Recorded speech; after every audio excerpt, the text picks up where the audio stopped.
sa MMMH sa Mariano Marcos Memorial Hospital at dediretso po kami doon.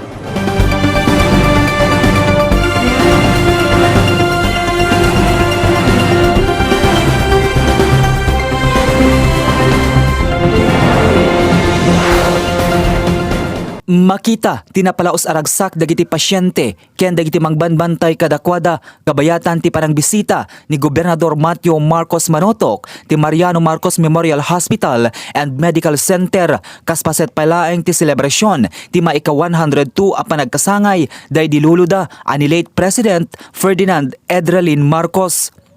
Imuna at tinurong ni Manotok ti Pedya apakagagasan dagiti ubing nga agsagsagaba ti sakit a dengue si maruno ti hemodialysis apakatamtamingan met dagiti dumaldalan ti dialysis kabayatan itiin na panang bisita ti hospital ket nadalanan na pay dagiti agpilpila iti outpatient department ken tinaudi at tinurong na ket ti pakaisaysayangkatan ti chemotherapy wenno ti pakatamtamingan dagiti addaan ti sakit a cancer kang runaan na dagiti ubing.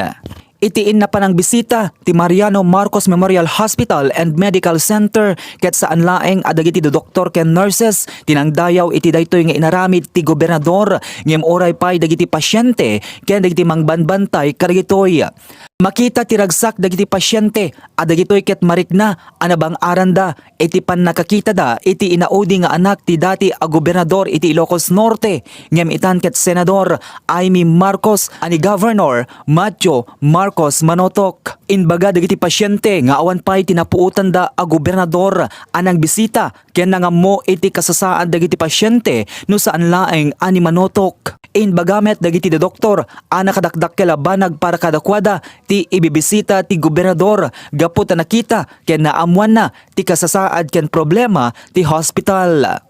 Agpapada dagiti da doktor ken dagiti pasyente amang namnama nga itultuloy ti gobernador dagiti adda nga aramiden na para iti addapay apan nakapasaya at ti serbisyo ti salunat iti probinsya nga Ilocos Norte.